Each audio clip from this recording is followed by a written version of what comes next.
Salí de ese consultorio con el papel doblado en la mano como si fuera un veredicto que ya nadie podía revocar. El doctor había hablado claro, demasiado claro. El estudio mostraba algo grave. Necesitaba que un familiar escuchara los detalles porque, según él, una sola cabeza no procesa todo cuando el cuerpo empieza a fallar. Yo me quedé mirándolo sin parpadear, sintiendo cómo el peso de 60 años de levantarme antes del amanecer para que otros comieran, estudiaran y crecieran, se me asentaba de nuevo en el pecho. No grité, no lloré delante de él. Solo asentí, guardé el papel en el bolso y salí por el pasillo blanco que olía a desinfectante y promesas rotas. Me llamo Consuelo, tengo 72 años, estoy casada con Jorge desde hace más de 50 y soy maestra jubilada de primaria. Durante décadas corregí cuadernos hasta que me dolían los ojos. Preparé clases mientras la cena se quemaba en la estufa y guardé cada moneda que ganaba para que mis 4 hijas tuvieran lo que yo nunca tuve. Jorge siempre fue un buen hombre, pero débil de salud desde joven. Yo cargué con la casa, con el dinero, con las preocupaciones. Todo eso lo hice en silencio, sin pedir aplausos, porque una mujer de mi generación aprendía pronto que el agradecimiento no se regala, se gana con el tiempo. O eso creía. El teléfono público del hospital estaba frío contra mi oreja. Marqué el número de Elena, la mayor, la que estudió Derecho gracias a que yo trabajaba doble turno los fines de semana para pagarle los libros. Contestó al tercer tono, voz apresurada, como siempre. «Mamá, ahora no puedo. Estoy en una junta que se extendió». «¿Qué pasó?» Le conté lo del estudio, lo del doctor que pedía un acompañante. Hubo un silencio de 2 segundos, lo suficientes para que yo escuchara el tecleo de fondo. «Ay, mamá, lo siento tanto. Pero si no es hoy mismo, ¿puedo ir mañana? Hoy es imposible, de verdad». Colgué sin discutir. No valía la pena. Elena siempre había sido así. Brillante para los extraños, ocupada para los suyos. Después llamé a Isabel. Ella vive más cerca, apenas 20 minutos en autobús, pero su vida es un torbellino de reuniones de padres en la escuela privada, donde inscribió a sus hijos con el dinero que yo les presté para el enganche de su casa.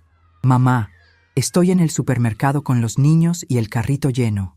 Si voy ahora se me echa a perder todo. ¿No puedes pedirle a papá que te acompañe?» «Jorge», le recordé, apenas camina 2 cuadras sin que le falte el aire. Ella suspiró como si yo le estuviera pidiendo un riñón. «Entonces ve sola, mamá. Tú eres fuerte, siempre lo has sido. Mañana paso a verte, te lo prometo». Otra vez ese mañana. Yo ya había escuchado demasiados mañanas en mi vida. Marta fue la tercera, la del medio, la que siempre decía que era la más sensible de todas. Sensible para llorar en las películas, no tanto para aparecer cuando hacía falta. Trabaja en una oficina de contabilidad. Irónico, porque yo fui quien le enseñó a sumar y restar las cuentas de la casa desde niña. «Mamá, tengo un deadline hasta las 8 de la noche. Si salgo ahora me despiden. ¿Es muy grave? ¿Puedes contármelo por teléfono?» Le dije que el doctor no quería hablarlo por teléfono. Su respuesta fue un «Dios mío, mamá, qué difícil», que sonó más a molestia que a preocupación. No insistí. Ya sabía el guión. A Laura, la menor, ni siquiera le di tiempo de inventar una excusa completa. Contestó entre risas. Estaba en un café con sus amigas celebrando no sé qué ascenso. «Mamá, espera, estoy en un lugar ruidoso». «¿Qué? ¿El médico? Ay, no, hoy no. Mañana sin falta voy y te llevo a otra consulta si quieres. Te quiero, ¿eh?» Colgué antes de que terminara la frase. 4 llamadas. 4, estoy ocupada. 4 versiones diferentes de la misma lección que yo, al parecer, no había aprendido todavía. Guardé el teléfono en el bolso y caminé hacia la parada del autobús. El sol de la tarde pegaba fuerte sobre el asfalto, ese calor pegajoso que te hace sentir que hasta el aire te traiciona. Me senté en la banca de metal que quemaba los muslos a través de la falda fina. A mi alrededor había gente joven con audífonos, madres con niños pequeños, nadie que pareciera cargar un papel con malas noticias en el bolso. Yo miraba el piso agrietado y pensaba en todas las veces que había tomado ese mismo autobús cargada de bolsas del mercado para alimentar a 6 personas con un sueldo que apenas alcanzaba. Recordaba cómo volvía a casa con las manos hinchadas de tanto lavar ropa ajena los veranos, porque el sueldo de maestra no bastaba y Jorge ya empezaba con sus problemas de corazón. Cuando era joven, antes de que nacieran las niñas, yo soñaba con tener mi propio salón de clases bien equipado, con mapas grandes en las paredes y pupitres que no tambalearan. En cambio, terminé corrigiendo exámenes en la mesa de la cocina mientras Elena gateaba entre mis piernas y Marta lloraba porque no quería dormir. Jorge llegaba tarde, cansado de su trabajo en la ferretería, y yo le servía la cena caliente aunque mis ojos se cerraran de sueño. Nunca me quejé. Decía que era lo que tocaba. Ahora, con 72 años y un estudio grave en el bolso, me pregunto de dónde saqué tanta paciencia. El autobús llegó con 20 minutos de retraso, como siempre. Subí con dificultad. El chofer ni me miró. Me senté al fondo, junto a una ventanilla rota que dejaba entrar un viento caliente y polvoriento. El trayecto duraba casi 1 hora hasta mi barrio, tiempo suficiente para que cada recuerdo me golpeara como una factura atrasada. Recordé el día que Elena se graduó de la universidad. Yo había cosido su vestido con mis propias manos. No, espera, no cosí. Yo nunca fui costurera. Yo horneaba los pasteles para las celebraciones, madrugaba para hacer 3 docenas de empanadas que vendía en el vecindario y así pagar la toga y el birrete. Ese día ella me abrazó rápido, posó para las fotos y se fue de fiesta con sus compañeros. Yo me quedé recogiendo la mesa hasta la medianoche. Isabel se casó joven, casi por obligación. El novio era un muchacho de buena familia que prometía mucho. Yo les di los muebles del cuarto principal, los que Jorge y yo habíamos comprado con años de ahorro, para que empiecen bien, les dije. A cambio, solo recibí una invitación para la boda donde me sentaron en la mesa del fondo porque ya éramos muchos. Marta estudió contabilidad y yo le pagué los cursos nocturnos. Ella juraba que me devolvería hasta el último centavo. Nunca lo hizo. Laura, la consentida, siempre fue la que más pedía. Viajes, ropa, un carro usado. Yo encontraba la forma. Vendía mi tiempo, mi descanso, mi salud. Todo para que ellas tuvieran oportunidades. El autobús se detuvo en un semáforo largo. Una señora mayor subió con dificultad y nadie le cedió el asiento. Yo me levanté, aunque me dolía la cadera desde hace meses. Ella me dio las gracias con una sonrisa cansada. Nos miramos un segundo y supe que ella también conocía esa soledad de cargar con todo sin que nadie note el esfuerzo. Me quedé de pie el resto del camino, agarrada a la barra, sintiendo cómo el papel del estudio se arrugaba dentro del bolso cada vez que el bus frenaba. Pensé en Jorge, que me esperaba en casa. Mi pobre Jorge, con sus pastillas alineadas en la mesa de noche y su respiración que suena como papel de lija. Él no podía acompañarme al médico, apenas llega al patio, pero al menos estaba ahí, en la casa que construimos juntos ladrillo por ladrillo con el dinero que yo administraba. Porque sí, yo era la que llevaba las cuentas. Durante 35 años trabajé como tenedora de libros en la ferretería del señor López, la misma donde Jorge era empleado. Llevaba un libro mayor negro, de tapas duras, donde anotaba cada ingreso, cada gasto, cada deuda. Ese libro era mi forma de protegernos. Anotaba lo que gastábamos en pañales, en uniformes, en medicinas para Jorge. Anotaba también lo que las niñas pedían prestado solo esta vez. Ese libro era mi testigo silencioso de todo lo que di sin que me lo pidieran. El barrio apareció por fin. Casas bajas, perros flacos en las esquinas, el olor a comida que salía de algunas ventanas. Bajé del autobús con las piernas entumecidas. Caminé las 4 cuadras hasta nuestra casa despacio, sintiendo cada paso como una decisión. Los vecinos me saludaban desde lejos. «Doña Consuelo, ¿cómo está?» Yo levantaba la mano y sonreía por costumbre. Nadie sabía que dentro de mi bolso llevaba un diagnóstico que podía cambiarlo todo. Nadie sabía que mis 4 hijas, a las que crié con estas mismas manos, habían elegido no estar. La llave giró en la cerradura con ese sonido familiar que siempre me calmaba. Empujé la puerta. El olor a café viejo y a medicina de Jorge me recibió. Él estaba en su sillón, con la televisión encendida en un volumen bajo. Levantó la vista y me preguntó con la mirada. Yo solo negué con la cabeza, suave, sin drama. «Después te cuento, viejo. Ahora necesito sentarme un rato». Cerré la puerta detrás de mí. El clic del pestillo sonó definitivo, como si con ese gesto hubiera cerrado también una etapa. Ahí estaba yo, en mi casa, sola con la verdad que mis hijas no quisieron escuchar. Y en ese silencio, por primera vez en mucho tiempo, sentí que algo dentro de mí empezaba a moverse. No era rabia todavía, era algo más frío, más calculado. Algo que tenía que ver con ese viejo libro mayor guardado en el armario y con una llamada que todavía no había hecho. Pero eso vendría después. Por ahora solo cerré la puerta, me quité los zapatos y me senté frente a la mesa donde tantas veces había contado el dinero para que ellas tuvieran más. El papel del estudio estaba sobre la madera, blanco contra el marrón oscuro. Lo miré largo rato, 72 años cargando con todo. Y por primera vez me permití pensar que tal vez ya era suficiente. El silencio de la casa se sentía diferente esa tarde. No era el silencio de siempre, el de la rutina que se arrastra después de cerrar la puerta. Este era un silencio que pesaba en el pecho como el papel del estudio que todavía estaba sobre la mesa, pero ya no lo miraba. Mis ojos se habían desviado hacia el armario del pasillo, ese que Jorge y yo habíamos pintado juntos hace más de 30 años con la pintura sobrante de la ferretería. Me levanté sin prisa, aunque la cadera me recordaba cada paso con un latido sordo. El libro mayor negro estaba allí, esperándome como un viejo amigo que nunca juzga, pero siempre recuerda.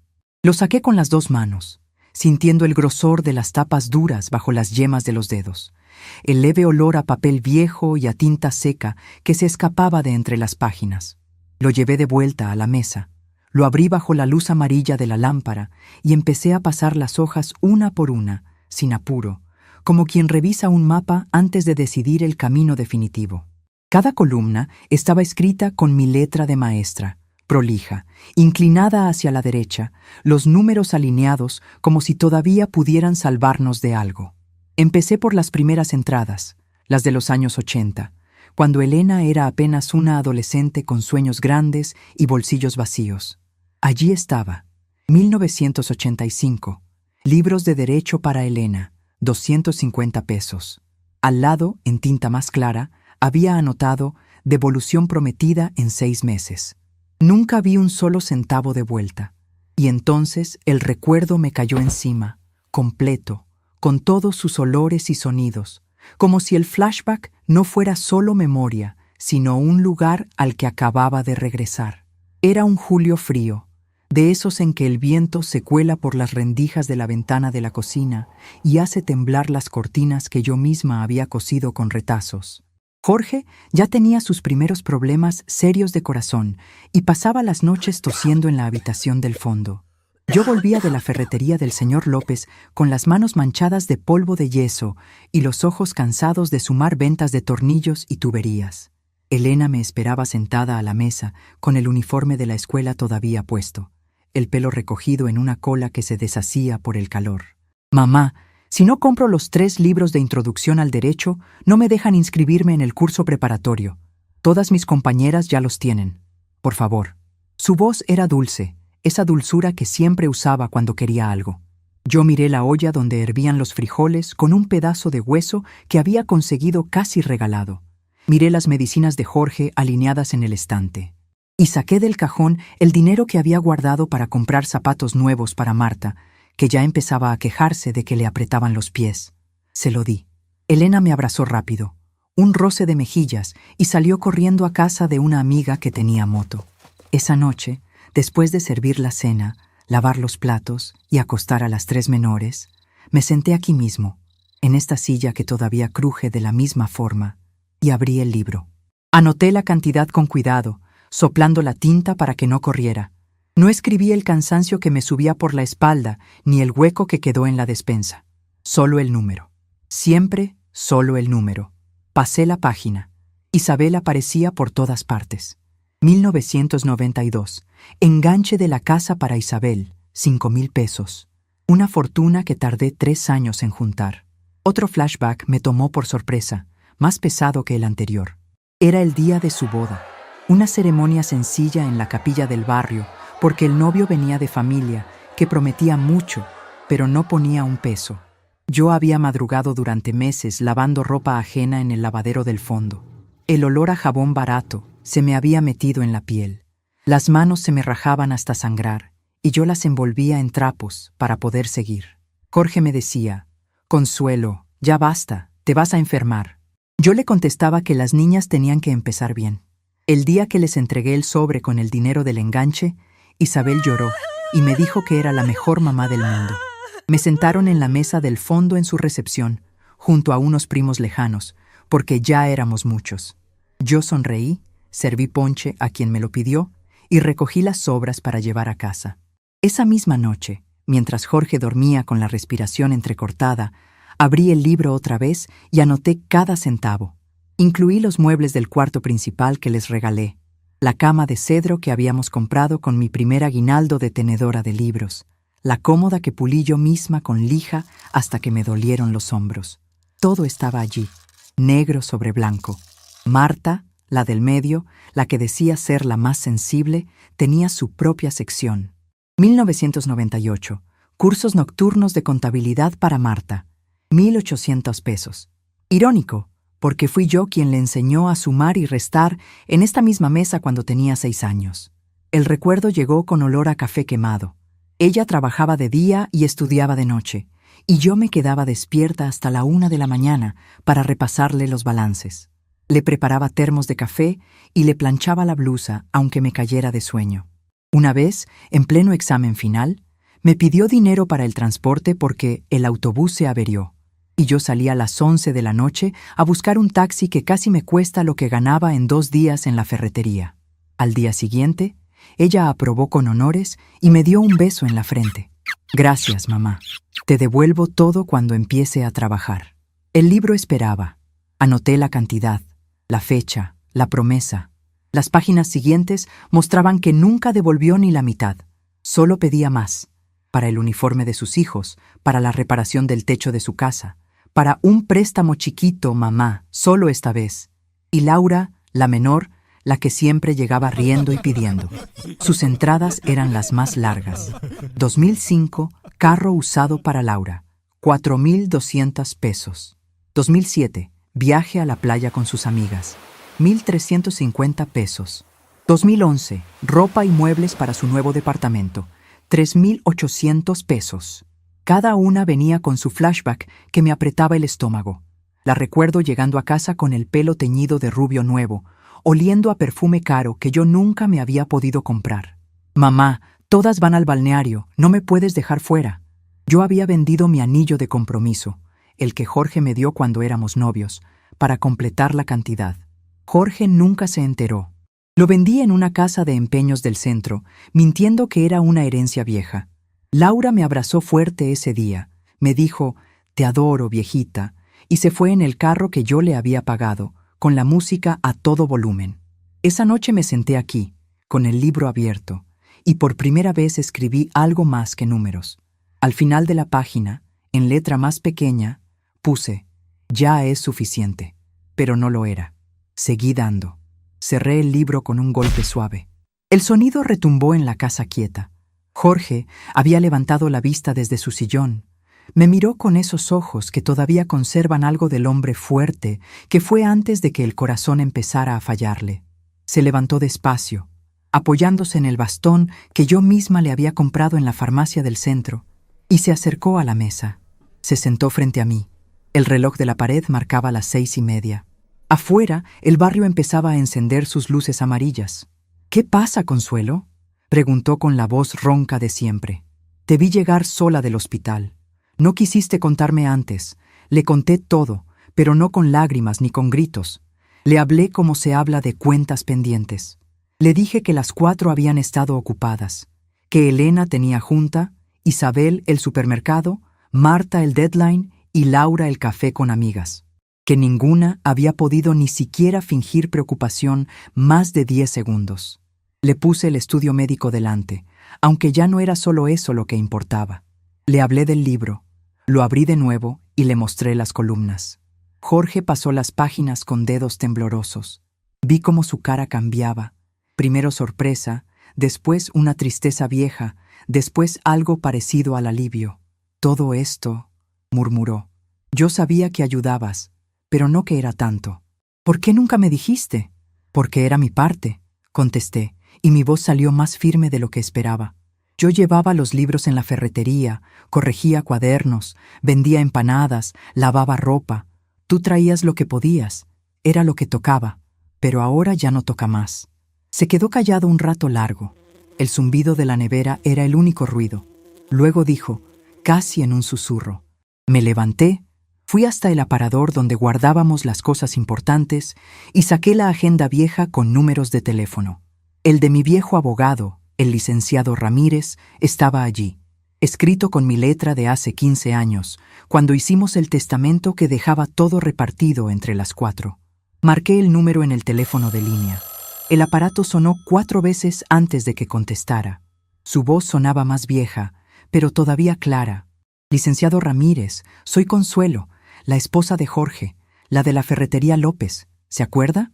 Doña Consuelo, claro que me acuerdo. ¿Cómo está? Hace años que no sé de ustedes. Le conté lo necesario, sin rodeos. Le hablé del estudio grave, de las 4 llamadas, de las 4 excusas. Le dije que había abierto el libro mayor y que las cuentas estaban allí, todas. Le leí algunas entradas. No lloré, no levanté la voz. Solo expuse los hechos como cuando le explicaba matemáticas a mis alumnos de primaria, claros, ordenados, sin emoción de más. Del otro lado de la línea, el licenciado Ramírez se quedó callado un momento largo. Entiendo, dijo al fin. Y quiere cambiar el testamento. Quiero que las 4 salgan completamente. Ni un peso, ni una propiedad, ni una joya. Todo para Jorge mientras viva, y después ya veré. Pero ellas no, ya no. Me preguntó si estaba segura. Me preguntó si no quería pensarlo unos días. Le contesté que había pensado 72 años, que el libro era mi pensamiento, que cada número era un día que yo no había dormido, un medicamento que no me había comprado, una consulta médica que había postergado para pagarles a ellas. Le dije que vendría a su oficina al día siguiente, o que él podía venir a casa si prefería, que trajera los papeles listos, que yo firmaría lo que hiciera falta. Está bien, doña Consuelo, dijo al final, y en su voz había algo parecido al respeto. Mañana a las 10 estoy en su casa. Llevaré el borrador nuevo. Vamos a dejarlo todo bien claro, sin ambigüedades. Colgué el teléfono. El auricular quedó caliente en mi mano. Jorge me miraba desde la mesa. Tenía los ojos húmedos, pero no dijo nada dramático. Solo extendió la mano y tocó el libro mayor como si fuera una reliquia. Siempre fuiste la fuerte, murmuró. No es fuerza, contesté. Es cansancio. Y el cansancio, cuando llega a cierto punto, se vuelve claridad. Me senté otra vez. El estudio médico seguía allí, blanco contra la madera oscura. Lo doblé con cuidado y lo guardé en el cajón. Ya no era lo más importante. Lo importante era que el proceso había empezado. El licenciado Ramírez vendría mañana. Los papeles se firmarían. Las 4, que habían elegido estar ocupadas cuando más las necesitaba, quedarían fuera de todo lo que yo había construido con estas manos hinchadas. No iba a haber gritos ni explicaciones, solo consecuencias. Ellas descubrirían después, cuando ya no hubiera nada que hacer. Me permití cerrar los ojos un momento. El reloj seguía su tic-tac. Afuera, un perro ladraba en la distancia. Sentí que algo dentro de mí, algo que había estado dormido durante décadas bajo capas de paciencia y deber, acababa de despertar. No era rabia, era orden. Era el mismo orden con el que había llevado ese libro mayor toda la vida. Columna de ingresos, columna de egresos, balance final. Y el balance, por primera vez en mucho tiempo, estaba a punto de cerrarse a mi favor. Jorge se levantó para servirse un vaso de agua. Lo vi moverse con dificultad y sentí una ternura vieja hacia él, el único que se había quedado. Cuando pasó a mi lado me tocó el hombro, solo un roce. No hacía falta más. Sabía que yo ya había decidido, y que una vez que yo decidía, como cuando decidí seguir trabajando después de su primer infarto, como cuando decidí no quejarme nunca, las cosas simplemente se hacían. Me quedé mirando el libro cerrado sobre la mesa. Mañana vendría el abogado. Mañana empezarían los trámites que ya no tendrían vuelta atrás. Mis hijas seguirían con sus juntas, sus supermercados, sus deadlines y sus cafés. Yo seguiría con mi libro, con mi casa y con la verdad que acababa de poner en movimiento. Por primera vez en años, el peso en el pecho se sentía distinto. No más liviano, pero sí más mío. Ya no cargaba por ellas. Ahora cargaba por mí, y eso cambiaba todo. Palabras 2 más 87. El estudio médico seguía guardado en el cajón, pero su presencia era más pesada que nunca. No era solo una hoja con resultados. Era el recordatorio de que el tiempo, ese que yo había regalado a puñados a mis hijas, ahora me cobraba con intereses altos. Me dolía la cadera, me dolía el pecho, pero lo que más me dolía era esa claridad fría que había llegado de golpe. Como cuando uno abre un libro de cuentas y ve que la columna de egresos supera por mucho la de ingresos. Me levanté despacio, apagué la luz de la lámpara y caminé hasta la ventana de la sala. Afuera el barrio estaba oscuro. Solo alguna farola parpadeaba en la esquina y se oía el ladrido lejano de un perro. Pensé en Elena, mi mayor, la que ahora defendía casos en tribunales con esa voz segura que yo le había pagado con doble turnos y noches sin dormir. Recordé una tarde de 1987, no la que ya había revivido antes, sino otra más temprana. Elena tenía 15 años y llegaba de la escuela con un folleto en la mano. «Mamá, es un curso de verano para futuros abogados. Cuesta 80 pesos, pero si no voy me quedo atrás». Yo estaba lavando el uniforme de Isabel en una cubeta en el patio. El agua jabonosa me llegaba hasta los codos y el sol pegaba fuerte. Jorge descansaba adentro después de un dolor en el pecho que nos había asustado. Saqué el dinero de la lata que guardaba debajo de la estufa, ese que era para reparar el techo que goteaba cuando llovía. Se lo di sin preguntar 2 veces.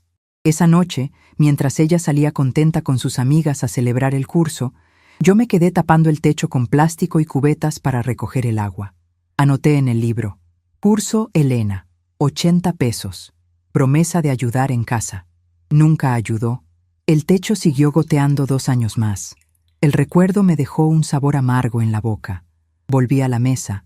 Abrí el libro otra vez en una página que no había revisado en el capítulo anterior de mi vida. Allí estaban las anotaciones de 1995, cuando Isabel quiso inscribir a su primer hijo en una guardería privada. Guardería de los niños de Isabel, 650 pesos mensuales durante 8 meses. Yo ya no era solo maestra y tenedora de libros. Era la que vendía tortas en la puerta de la ferretería durante la hora del almuerzo para sacar ese extra. Mis manos olían siempre a cebolla y cilantro. Y Jorge me decía que descansara, que ya éramos viejos para tanto. Pero yo anotaba y seguía. Isabel me llamaba por teléfono aquellos días para contarme lo lista que era su criatura, lo bien que hablaba, pero nunca mencionaba el esfuerzo que había detrás de esa guardería.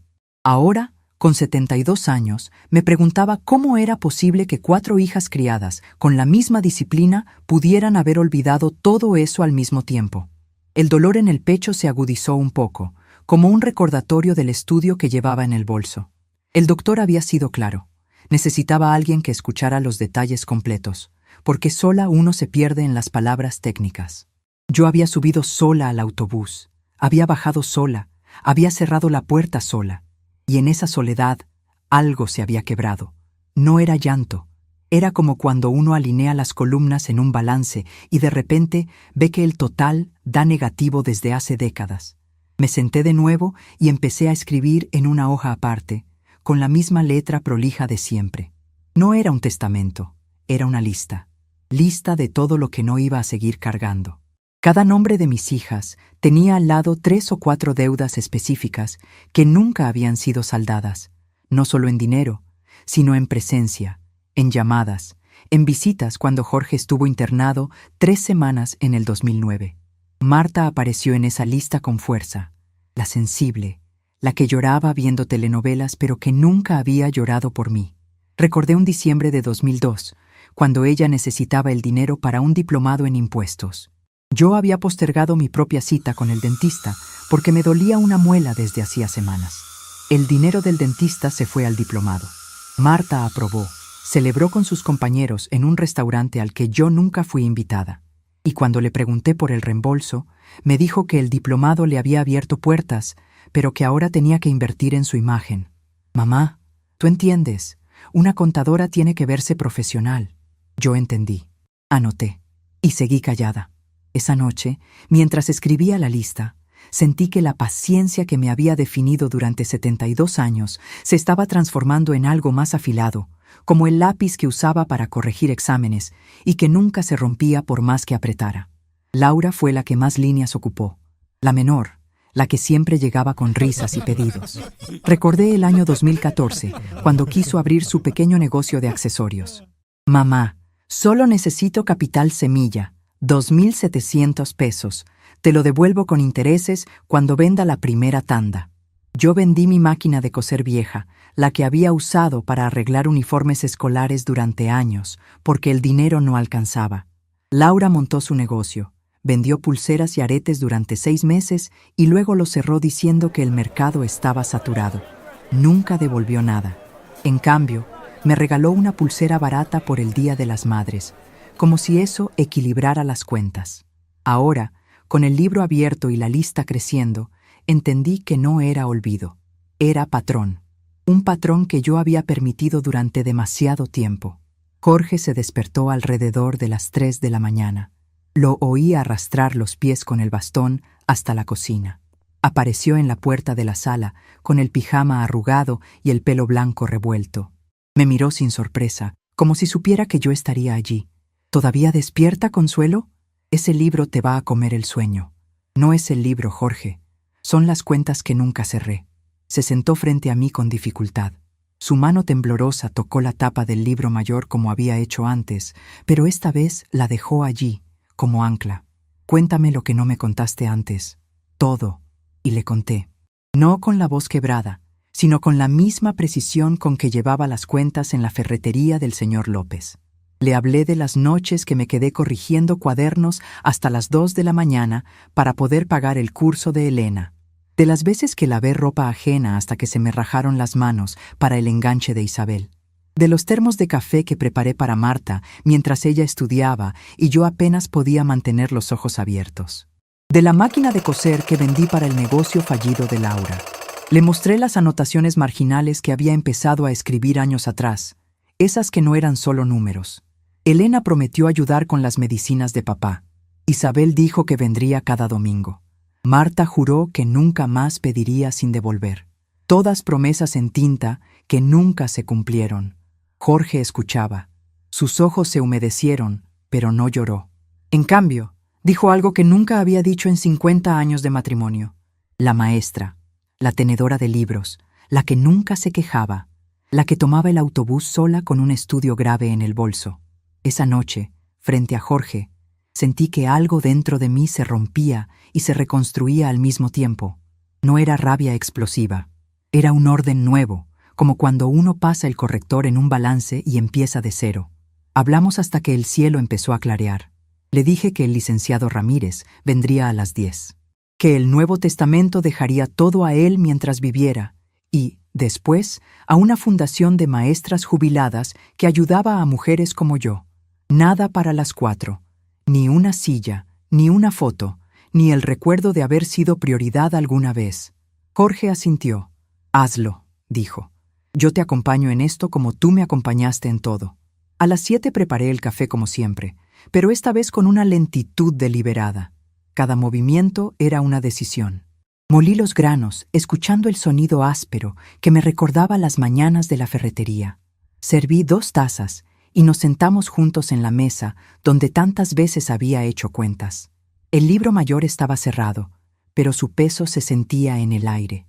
Leí en voz alta algunas entradas que no había compartido antes, como aquella de 1999, cuando Marta necesitó dinero para el funeral de su suegra y yo di lo que tenía guardado para mi propio seguro médico. O la de 2008, cuando Laura tuvo un problema con el banco y yo firmé como avalista, arriesgando la casa que Jorge y yo habíamos pagado con sudor. A las 9:30 empecé a ordenar los papeles. No era nerviosismo, era método. Coloqué el libro mayor en el centro de la mesa, junto al estudio médico, que ahora parecía secundario. El dolor en el pecho había vuelto, más insistente, como si el cuerpo supiera que estaba a punto de cerrar un ciclo.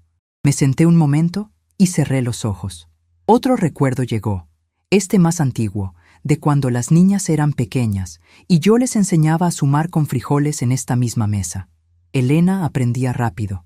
Isabel era distraída. Marta, sensible a los errores. Laura, siempre pidiendo más frijoles. Yo reía entonces. Ahora veía que había estado enseñándoles a sumar solo para ellas, nunca para los demás. El licenciado Ramírez llegó puntual a las 10. Era un hombre de 70 y tantos, con el traje un poco grande para su cuerpo enflaquecido por los años. Traía una carpeta gruesa y el olor a papel recién impreso. Nos saludamos con el cariño de viejos conocidos. Jorge se quedó a mi lado, con la mano sobre la mía, algo que no hacíamos desde hacía mucho. Doña Consuelo, revisé el testamento anterior anoche. Está bien redactado, pero es fácil modificarlo. Lo que me pide es drástico. ¿Está completamente segura? Le respondí mirándolo a los ojos, sin titubeos. Le expliqué, con la voz firme de quien ha llevado libros durante 35 años, que la seguridad no era un lujo que hubiera tenido antes. Le mostré el libro mayor. Pasé las páginas lentamente, leyendo en voz alta entradas específicas que no había mencionado en la llamada. 2003. Viaje de Laura a la capital para buscarse a sí misma. 1.950 pesos. 2016. Reparación del auto de Isabel después de su accidente. 4.300 pesos, sin devolución. Cada número tenía una historia. Ramírez escuchaba, tomaba notas, y en su cara vi el mismo respeto que había notado por teléfono. Hicimos el borrador nuevo allí mismo. Cada cláusula era una liberación. Se excluye a Elena, Isabel, Marta y Laura de cualquier herencia, bien mueble o inmueble, por las razones de ingratitud filial documentadas en el libro contable adjunto. Ramírez sugirió agregar una carta explicativa que se entregaría solo después de mi fallecimiento o el de Jorge. Acepté. Mientras dictaba los detalles, sentí que cada palabra era un ladrillo que colocaba en una pared que llevaba décadas construyendo sin darme cuenta. El dolor en el pecho se intensificó durante un momento, tanto que tuve que pedir un vaso de agua. Jorge me miró preocupado, pero yo levanté la mano. No era momento de debilidad, era momento de cierre. Firmamos. Primero yo, con la misma firma prolija que había puesto en miles de cuadernos de alumnos y en los libros de la ferretería. Luego Jorge. Ramírez estampó su sello y guardó copias.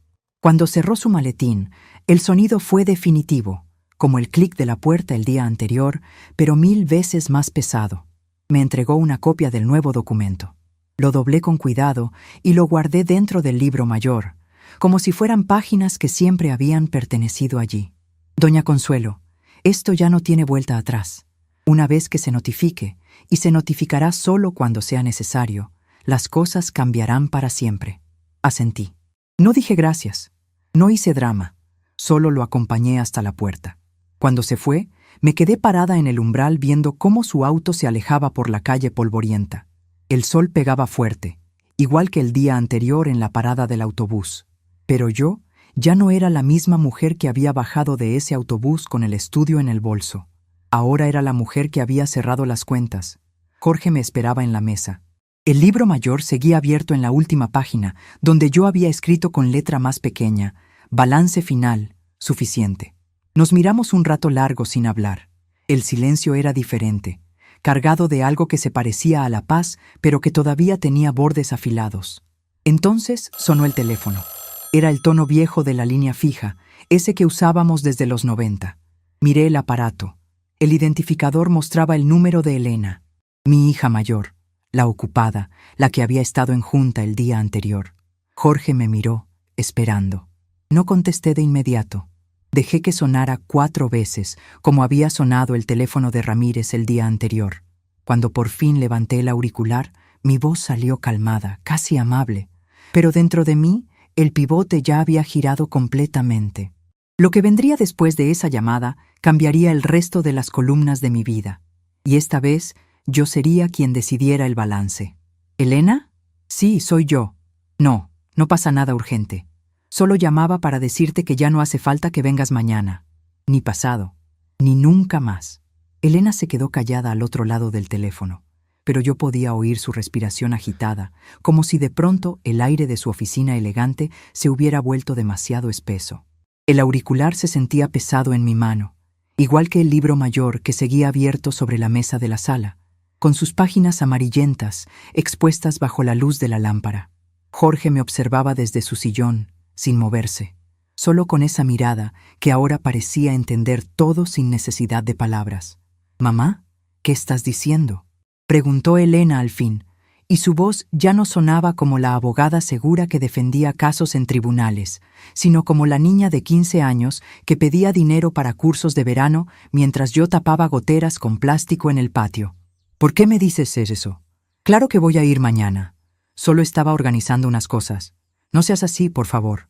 Me senté despacio en la silla que crujió bajo mi peso, sintiendo cómo la cadera me enviaba un latido sordo hasta la rodilla. El estudio médico seguía en el cajón, pero su presencia parecía llenar la habitación entera, un recordatorio silencioso de que el tiempo ya no esperaba a que mis hijas terminaran sus juntas o sus cafés.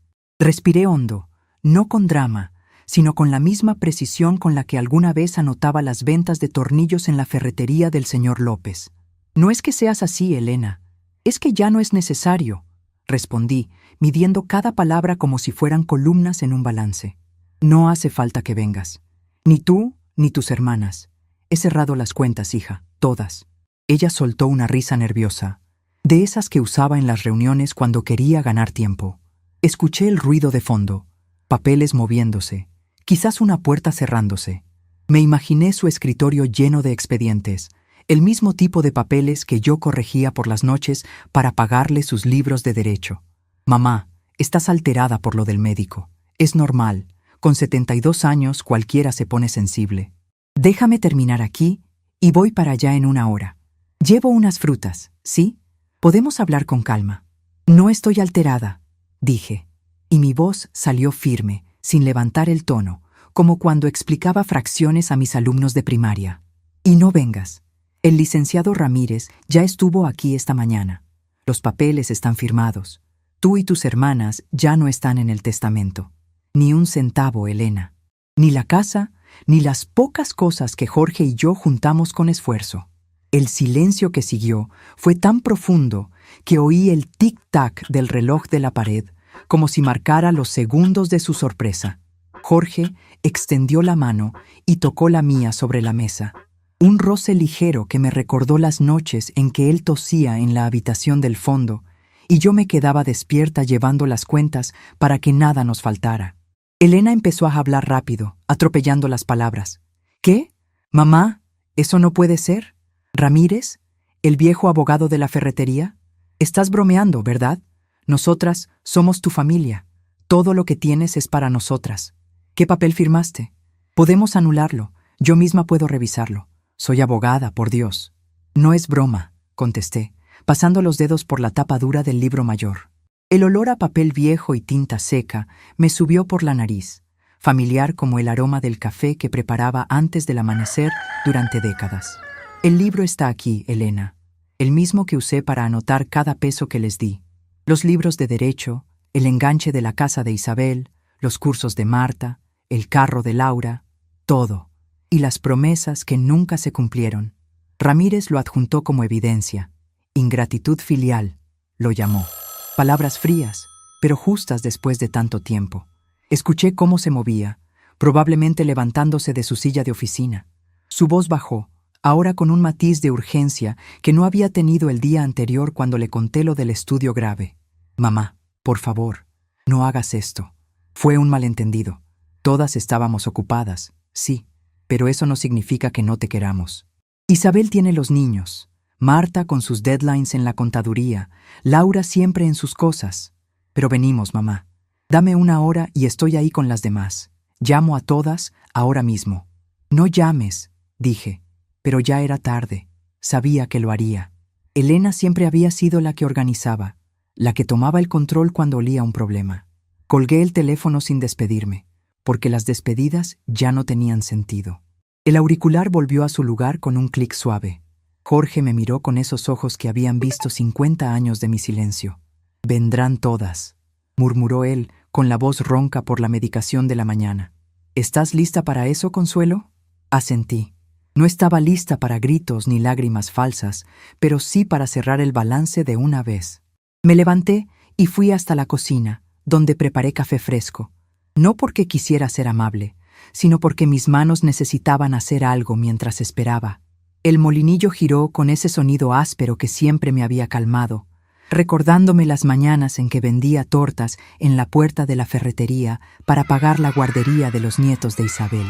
El aroma llenó la casa, mezclándose con el olor a medicina de Jorge. Serví 2 tazas y volví a la mesa. El libro mayor seguía allí, abierto en una página que no había revisado en voz alta antes. Las anotaciones de 2010, cuando Isabel necesitó dinero para el tratamiento de ortodoncia de sus 2 hijos. Ortodoncia niños. Isabel. 2.800 pesos. Promesa de visitas semanales. Nunca vi esas visitas. Solo llamadas rápidas preguntando si podía cuidar a los niños un fin de semana más. Jorge tomó su taza con manos temblorosas. Siempre pensaste en todo, dijo. Yo me sentaba aquí, con el corazón fallando, y tú anotabas hasta el último centavo sin quejarte. Ahora que las veo venir, me pregunto si no debí decir algo antes. No es tu culpa, viejo, respondí, y por primera vez en mucho tiempo mi voz se suavizó un poco al mirarlo. Él era el único que se había quedado, aunque su salud lo mantuviera en ese sillón la mayor parte del día. El dolor en mi pecho volvió, un apretón sutil pero constante, como si el estudio grave del doctor estuviera susurrándome que el tiempo para cuentas pendientes se acababa. Pero no era momento de debilidad, era momento de orden. El timbre sonó menos de 40 minutos después.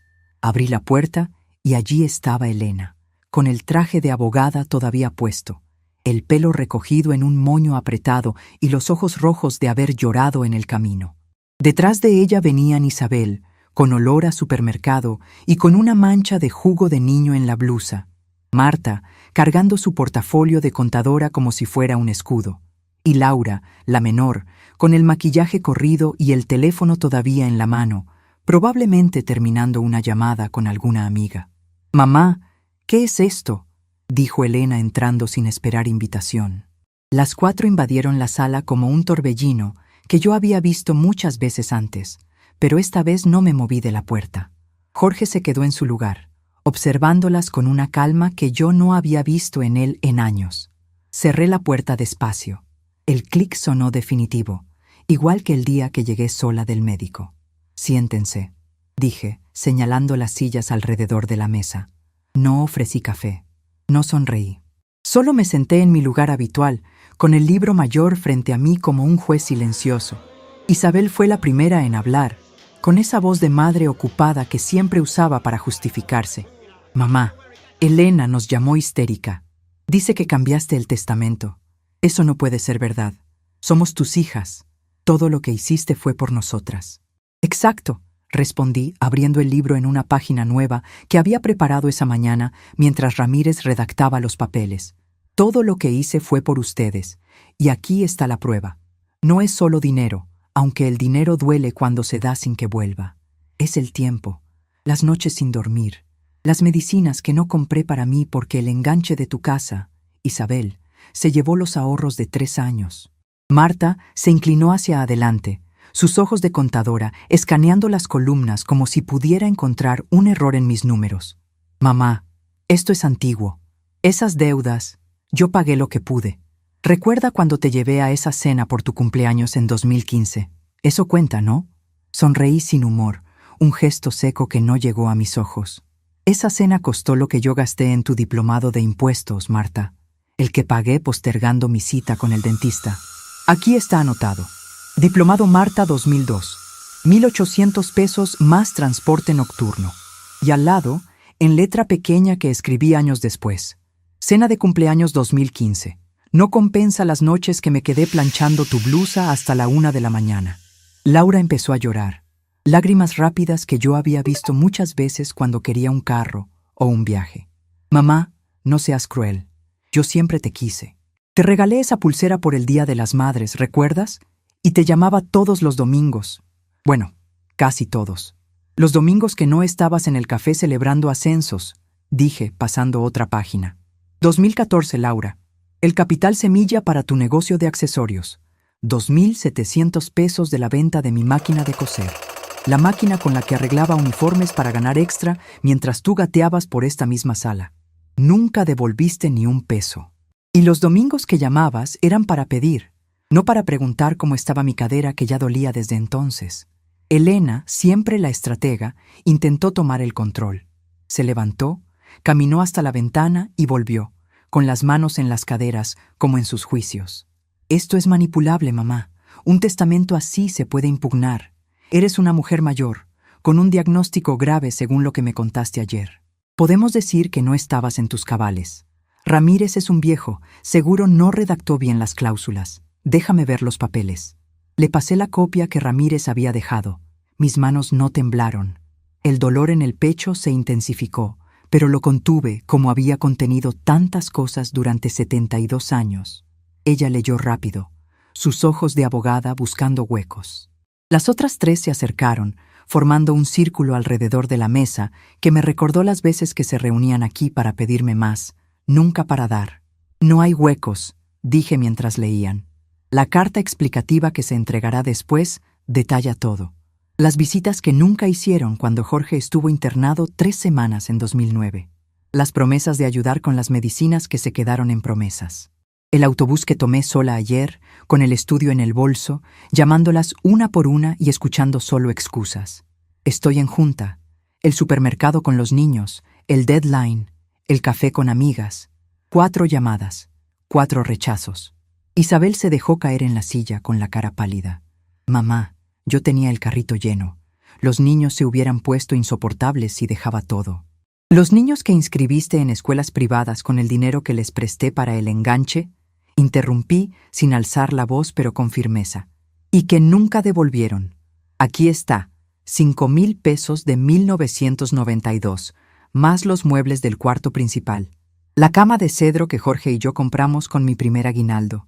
La cómoda que pulí yo misma hasta que me dolieron los hombros.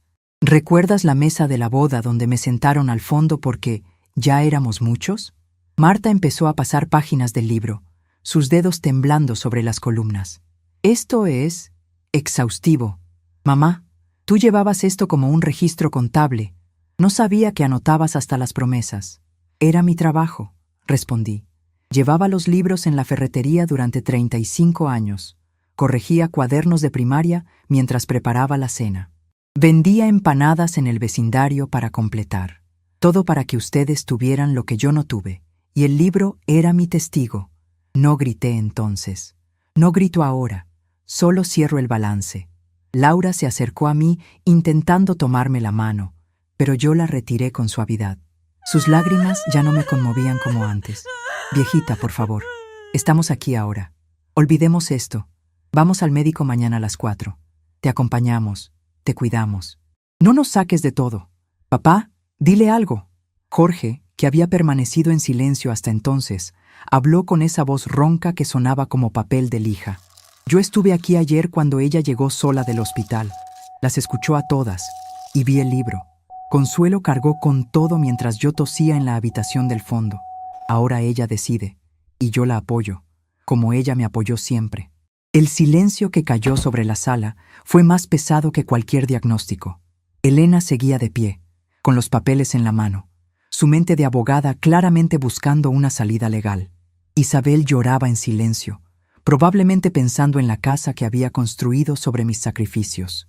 Marta cerraba el libro con cuidado, como si tocara algo sagrado que acababa de entender demasiado tarde. Laura se había sentado en el piso, con la espalda contra la pared, el teléfono olvidado a su lado. Sentí el peso de sus miradas, pero también sentí algo más. La claridad que había llegado con el libro abierto.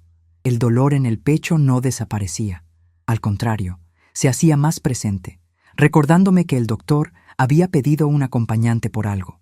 Pero yo ya no necesitaba que ellas llenaran ese espacio. Había llamado a Ramírez. Había firmado. Había expuesto las columnas una por una. «Pueden irse», dije al cabo de un rato que pareció eterno. «No hay más que decir.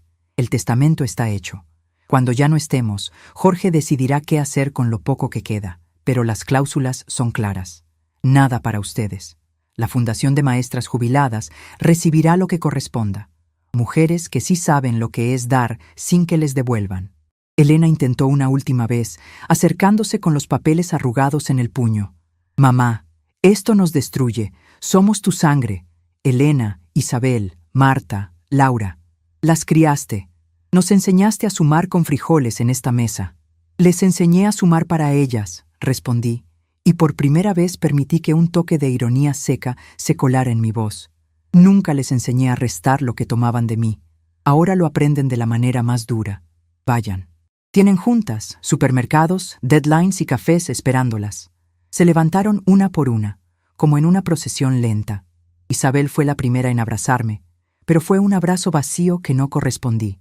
Marta murmuró algo sobre revisar sus propios registros para ver si podía compensar algo. Laura lloró más fuerte, diciendo que me llamaría todos los días de ahora en adelante. Elena fue la última. Me miró a los ojos, con esa mirada de abogada que evaluaba un caso perdido. Esto no termina aquí, mamá. Voy a hablar con Ramírez. Hay formas. Habla lo que quieras, dije. El libro ya habló por mí durante décadas. Ahora solo queda el silencio. Las acompañé hasta la puerta. Las vi subir al auto de Elena, las 4 juntas como cuando eran niñas, pero con caras de mujeres que acababan de perder algo que nunca supieron valorar. El auto se alejó por la calle polvorienta, dejando una nube de polvo que el viento de la tarde dispersó pronto. Cerré la puerta y volví a la mesa. Jorge estaba allí, con el libro cerrado ahora, pasando la mano por la tapa como si fuera una vieja herida que por fin había sido suturada. ¿El dolor en el pecho, Consuelo? ¿Está peor?, preguntó preocupado. Asentí ligeramente. Está ahí, como el estudio en el cajón. Mañana iré sola otra vez al médico. O quizás llame a una vecina. Ya no espero que ellas vengan. Pero esto que pasó hoy, es la consecuencia de sus propias elecciones. Están expuestas. Saben lo que hicieron. Y aunque el testamento solo se ejecute después, el daño ya está hecho. Ellas tendrán que vivir con eso. Me senté y abrí el libro en la última página en blanco. Tomé el lápiz que siempre usaba y escribí con letra prolija. Balance final. 4 hijas excluidas. Paz recuperada. No era paz completa, porque el cuerpo me recordaba que el tiempo corría, pero era mía. Jorge me sirvió más café, moviéndose con dificultad pero con una determinación nueva. Nos quedamos allí, en silencio, mientras afuera el barrio volvía a su rutina. Perros ladrando, vecinos saludando, el sol bajando lento. Sin embargo, algo quedaba pendiente. Sabía que Elena no se rendiría tan fácil. Probablemente ya estaba llamando a otros abogados, revisando leyes de herencia, buscando grietas en lo que Ramírez había redactado. Isabel enviaría mensajes arrepentidos. Marta ofrecería números y cálculos para compensar. Laura promesas de visitas diarias. Pero yo ya había decidido. El libro estaba cerrado. Las cuentas saldadas. Solo faltaba ver cómo reaccionarían cuando el silencio se prolongara, cuando entendieran que esta vez no había mañana que pudiera arreglarlo. El teléfono sonó de nuevo mientras terminaba el café. Miré el identificador. Era el número de Isabel. No contesté. Dejé que sonara hasta que paró. Luego sonó el celular de Laura, que había olvidado en la prisa de salir. Lo tomé, lo apagué sin leer los mensajes y lo guardé en un cajón junto al estudio médico. Jorge me sonrió débilmente, con orgullo en los ojos. Siempre fuiste la que llevaba los libros, dijo. Ahora llevas tu propia vida. Asentí, sintiendo cómo el cansancio de 72 años se mezclaba con una ligereza extraña. Las consecuencias estaban en marcha. Mis hijas habían visto el libro, habían oído los números, habían enfrentado la verdad que yo había guardado en silencio durante décadas. Estaban expuestas, vulnerables, con sus excusas desarmadas sobre la mesa como columnas que ya no cuadraban. Pero la resolución aún no era total. El testamento esperaba su momento. Mi salud esperaba su veredicto final. Y yo, por primera vez, esperaba sola, pero en mis términos. Me levanté, guardé el libro en el armario del pasillo y apagué la lámpara. La casa quedó en penumbras, solo con la luz del atardecer filtrándose por las cortinas que yo misma había cosido años atrás con retazos. El dolor en el pecho persistía, pero ya no era solo carga. Era recordatorio de que había llegado el momento de priorizarme. Mañana sería otro día, con o sin ellas. Y en ese mañana yo decidiría qué columnas anotar a partir de ahora. Palabras aproximadas 2:856. Jorge no dijo nada desde su sillón. Solo me miró, con esa mezcla de orgullo y cansancio que los 50 años de matrimonio habían pulido hasta convertirla en una especie de lenguaje propio. Caminé hasta él, le puse una mano en el hombro y sentí el hueso frágil bajo la tela del pijama. «Vamos a la cama, viejo. Mañana hay que seguir anotando, pero esta vez solo lo que nos sirva a nosotros». Él asintió, se levantó con esfuerzo y juntos recorrimos el pasillo corto que olía a las medicinas de siempre y al café que se había quedado frío en la mesa. Esa noche dormí poco. El dolor en el pecho se movía como una cuenta pendiente que no encajaba en ninguna columna, pero ya no me asustaba. Era parte del balance. Al amanecer, mientras el sol empezaba a colarse por las cortinas que yo había cosido con retazos de vestidos viejos de las niñas, preparé el desayuno con movimientos lentos y deliberados. No era la rutina de antes, esa que hacía sin pensar para que todos tuvieran algo en la mesa. Ahora cada gesto tenía peso. El agua hirviendo para el café, las rebanadas de pan tostado que unté con mantequilla que Jorge tanto quería, pero que antes yo racionaba para ahorrar. Le serví su plato y me senté frente a él. «Hoy voy al médico sola otra vez, pero no del todo. Voy a llamar a doña Mercedes, la vecina de la esquina. Ella fue alumna mía hace 30 años y siempre dice que me debe una». Jorge levantó la vista de su taza. Su mano tembló un poco al dejar la cuchara, pero sonrió con esa media sonrisa que le quedaba después de tantos infartos. «Hazlo. Yo me quedo aquí vigilando el teléfono por si alguna de ellas insiste. Pero no contestes, Consuelo. Ya hablamos suficiente ayer». Asentí. El libro ya no estaba sobre la mesa, pero su presencia se sentía en cada rincón. Llamé a Mercedes. Su voz al otro lado sonó sorprendida y luego cálida, como si hubiera estado esperando esa llamada durante décadas.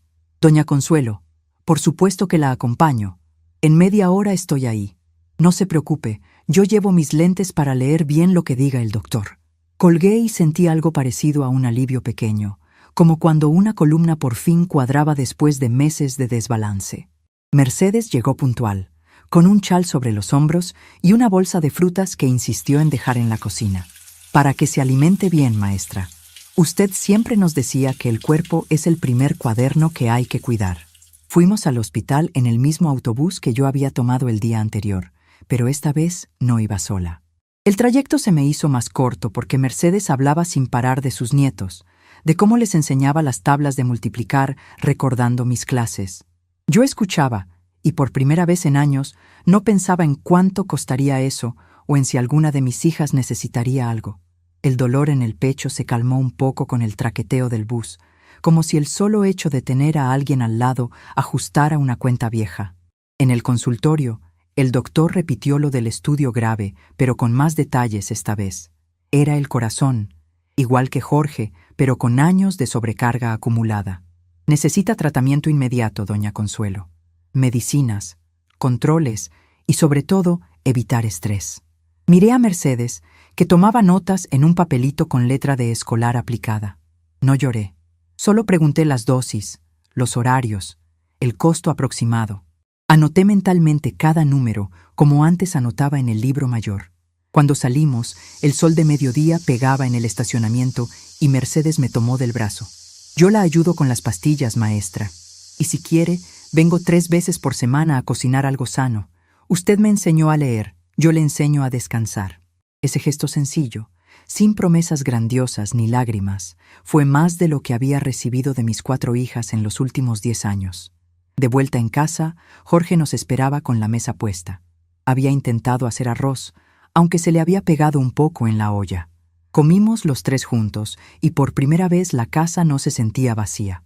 Mercedes se fue prometiendo volver al día siguiente con las recetas de infusiones que su madre le había dejado. Yo me senté en la mesa después de lavar los platos y abrí el cajón donde guardaba el estudio médico. Lo miré largo rato. Luego lo guardé junto al nuevo papel con las indicaciones del tratamiento. El libro mayor seguía en el armario, pero no lo saqué. Ya no hacía falta revisarlo para sentirme justificada. Las columnas estaban cerradas. Los días siguientes fueron un goteo constante de intentos de mis hijas. Elena llamó 3 veces al día los primeros 2 días. Dejaba mensajes en el contestador automático que Jorge y yo nunca habíamos actualizado. «Mamá, por favor, contesta. Hablé con Ramírez y dice que el testamento es sólido, pero que podemos apelar por capacidad. No hagas esto, somos familia. Yo escuchaba los mensajes una sola vez y luego borraba. No era rabia lo que sentía. Era el mismo cansancio metódico de quien ha llevado cuentas durante 35 años y sabe cuándo una partida ya no genera interés. Isabel mandó a uno de sus niños con una carta escrita a mano. El niño, de unos 10 años, me miró con ojos grandes y me entregó el sobre como si fuera un examen.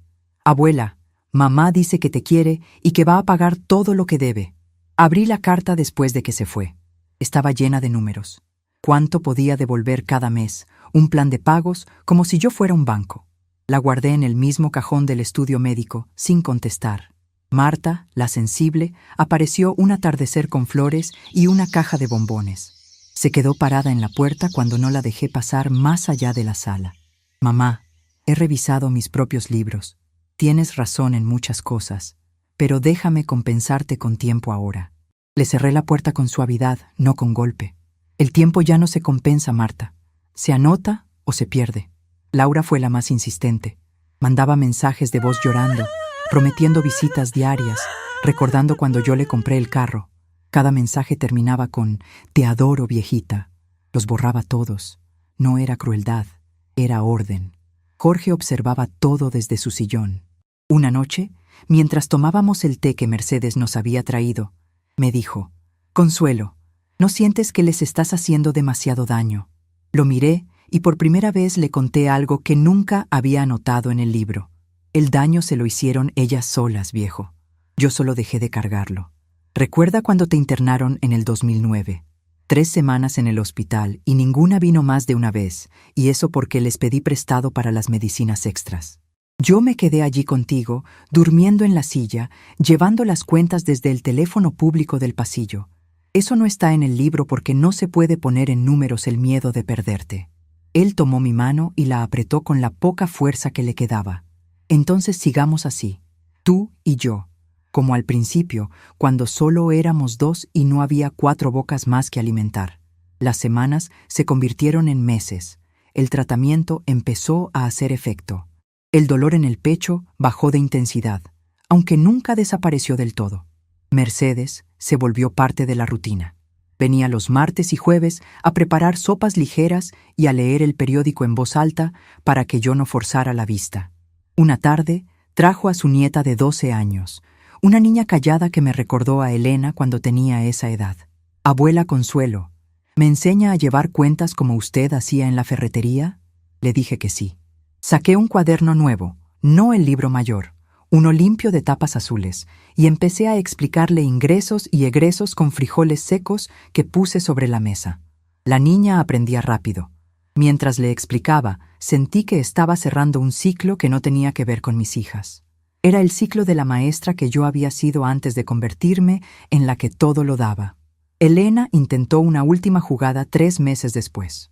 Mandó una notificación legal a través de otro abogado, alegando que yo no estaba en pleno uso de mis facultades por el diagnóstico cardíaco. Ramírez vino a casa esa misma tarde, con el libro mayor bajo el brazo. Lo habíamos sacado del armario solo para eso. «Doña Consuelo, esto se resuelve fácil. El libro es evidencia suficiente y usted está más lúcida que nunca». Firmamos una declaración adicional donde detallaba, con mi letra prolija de siempre, cada decisión tomada después del día del autobús. El otro abogado retiró la demanda 2 semanas después. Supe por Mercedes, que se enteraba de todo en el barrio, que Elena había perdido un caso importante en el tribunal poco después. No sentí alegría. Solo constaté que las columnas, tarde o temprano, siempre se equilibran. Isabel empezó a tener problemas con su casa. El enganche que yo había pagado nunca fue devuelto, y ahora, con los intereses acumulados en su propia vida, el banco amenazaba. Me enteré porque una tarde pasó por la calle con los niños y miró hacia la ventana, pero no se atrevió a tocar. Marta, la contadora, publicó en redes sociales algo sobre herencias familiares y el valor del tiempo, que parecía una disculpa velada, pero nunca vino a decirlo en persona. Laura cerró su negocio de accesorios y se fue a vivir a otra ciudad, según los rumores del barrio. Cada una enfrentaba sus propias cuentas pendientes, pero yo ya no las llevaba. El libro mayor se quedó guardado. Solo lo sacaba para mostrarle a la nieta de Mercedes cómo se hace un balance honesto. Un año después, Jorge y yo celebramos nuestros 51 años de matrimonio con una comida sencilla en la mesa de la cocina. Mercedes trajo un pastel pequeño y su nieta recitó las tablas de multiplicar que yo le había enseñado. No invitamos a nadie más. No hacía falta. El dolor en el pecho se había convertido en un compañero constante pero manejable. El doctor decía que el tratamiento funcionaba porque por fin descansaba. Esa noche, después de que todos se fueron, saqué el libro mayor por última vez, no para revisar las deudas viejas. Abrí una página en blanco al final y empecé a anotar con la misma tinta azul de siempre. 2023. Tratamiento cardíaco. Pagado con ahorros propios. Acompañante. Mercedes. Resultado. Estabilidad. Luego escribí. Tiempo con Jorge. Diario sin prisa. Enseñanza a la nieta de Mercedes. Sin costo, solo ganancia. Cada entrada era pequeña, pero positiva. No había promesas rotas ni columnas en rojo.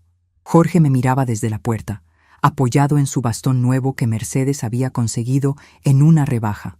¿Todavía anotando consuelo? Sonreí sin levantar la vista. Sí, pero ahora solo lo que suma. Cerré el libro con cuidado, pasé la mano por la tapa dura que había resistido décadas de uso y lo guardé de nuevo en el armario. No volvería a sacarlo. La casa estaba en silencio. Solo se oía el tic-tac del reloj y la respiración un poco ronca de Jorge, que se sentó a mi lado. Tomé su mano y la sostuve sin decir nada. Afuera, el barrio seguía su vida. Perros ladrando, alguna radio lejana, el olor a cena que salía de otras ventanas. Me permití cerrar los ojos un momento y sentir el peso de 73 años que ya cumplía pronto. No era un peso de resentimiento. Era el peso de haber soltado lo que nunca me había pertenecido del todo. Mis hijas vivían sus vidas con el hueco que ellas mismas habían cavado. Yo vivía la mía con las columnas finalmente equilibradas. Mercedes me había regalado una planta pequeña para la ventana de la cocina. La regaba cada mañana, observando cómo crecían las hojas nuevas sin pedirle nada a cambio. Esa rutina sencilla se convirtió en mi nueva contabilidad. Dar solo lo que podía recuperar en paz. 2 años después de aquel día del autobús, la Fundación de Maestras Jubiladas recibió una donación inicial de parte de Jorge y mía. Ramírez se encargó de todo. No fue una cantidad enorme, pero suficiente para ayudar a 3 mujeres que, como yo, habían cargado con familias enteras sin que nadie llevara el libro. Cuando firmé los papeles finales, no pensé en Elena, Isabel, Marta ni Laura. Pensé en la maestra joven que fui, corrigiendo cuadernos hasta que me dolían los ojos, y en la mujer que ahora podía sentarse en su propia cocina sin esperar que el teléfono sonara con excusas. La última tarde que recuerdo con claridad, me senté sola en la mesa mientras Jorge dormía la siesta. El sol entraba oblicuo por la ventana, iluminando el cuaderno azul donde ahora llevaba las cuentas pequeñas de la casa. No era el libro mayor, ese se había convertido en un objeto de museo personal. Guardado pero no olvidado. Escribí la entrada del día. Visita al médico con Mercedes. Buena noticia, el corazón resiste. Luego cerré el cuaderno y lo aparté. Tomé el estudio médico original, ya amarillento en los bordes, y lo miré por última vez. Ya no era un veredicto. Era solo un papel que me había obligado a elegir. Me levanté, fui hasta el armario y saqué el libro mayor una vez más. No lo abrí. Solo lo sostuve contra el pecho, sintiendo el grosor de las tapas duras que habían cargado el peso de tantas promesas rotas. Lo devolví a su lugar y cerré la puerta del armario con un clic suave. En ese momento, con la luz del atardecer tiñendo todo de naranja, entendí que el balance final no era la exclusión de mis hijas. El balance final era yo, aquí, respirando sin la necesidad de que nadie más llenara mis espacios vacíos. Jorge despertó y me llamó desde la habitación. Fui hacia él, lenta pero firme, con la cadera doliendo lo justo para recordarme que seguía viva. Y en esa caminata corta por el pasillo, que olía a infusiones de Mercedes y a medicinas compartidas, supe que por primera vez en 74 años las columnas de mi vida cuadraban completamente, porque la última entrada, la que nadie podría borrar, llevaba solo mi nombre.